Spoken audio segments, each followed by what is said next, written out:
في قلب مدينة قديمة بين دروبها الضيقة اللي كتشبه المتاهة، وفين ريحة العود والمسك مخلطة بصوت الآذان.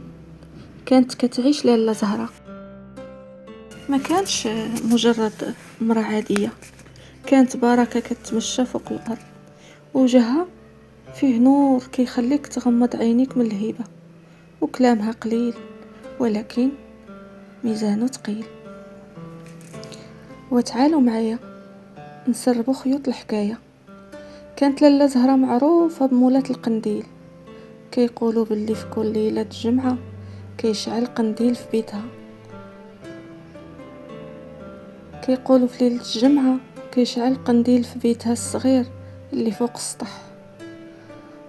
الضوء ديالو ماشي بحال اي ضوء، كان ضوء خضر خافت كيبان من بعيد، والناس كيحلفوا باللي كيشوفوا خيالات كتحرك وكيسمعوا تصبيح كيزعزع القلوب. واحد الليلة واحد الشاب سميتو إدريس كان معروف بالفضول ديالو وبالذكاء ديالو الحاد. قرر يعرف السر. قال مع راسو، واش هاد المرا وليا بصح ولا كاين شي سر مخبي ورا هاد الحيوط؟ تسلل إدريس بين الزناقي حتى وصل لباب دارها. الدار كانت صامتة والبرد ديال الليالي كيضرب في الوجه. تسلق السطح المجاور وبقى كيراقب. فجأة تحل الشجم الصغير ديال لاله زهرة. شافها جالسة وشادة السبحة ديالها، سبحة طويلة من العقيق الحر، وقدامها داك القنديل العجيب الغريب. هو أن القنديل ما كانش فيه الزيت، كان كيشعل بذكر الله وبالصفاء اللي في قلبها.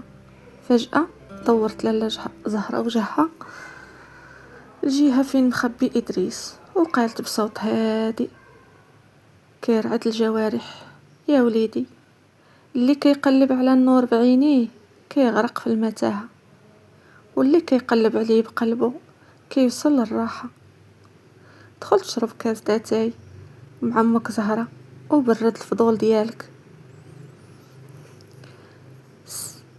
ادخل إدريس وهو كيرجف،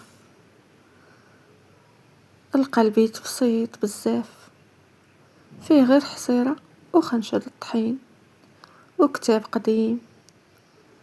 لاله زهرة ما كانش كتسحر ولا كانت كدير الشعوذة كما كيقولوا الناس، كانت ببساطة عارفة بالله وزاهدة في الدنيا.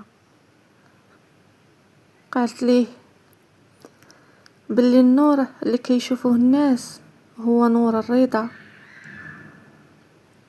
وحكات ليه باللي حياتها كاملة دوزاتها في مساعدة اليتامى وتطبيب القلوب المكسورة بلا ما يسيق ليها حد خبار.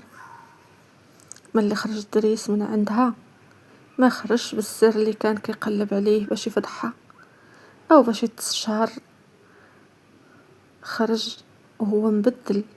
القصة كتقول باللي من ديك الليلة إدريس هو ولا كيدير الخير في الخفاء.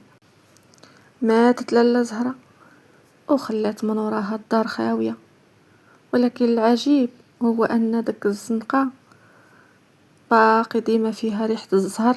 والناس كيقولوا باللي في ليالي الجمعة واخا الدار مهجورة باقين كيبان ليهم الخيال ديال الضوء خضر كيشعل في السما باش يذكر الناس باللي النية اللي غلبات والسر كيبقى المواليه. وهنا كتسالي حكايتنا مع لاله زهرة مولاة القنديل، اللي خلاتنا نتعلموا باللي النور الحقيقي هو اللي كيكون داخل القلوب قبل ما يكون في الفتايل.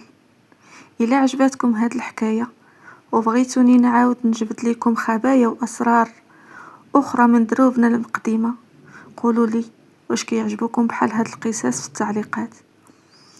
ما تنسوش تشتركوا في القناة باش تكبر العائلة ديالنا، وتفعلوا الجرس باش تكونوا أول من كيوصلوا السر القصة.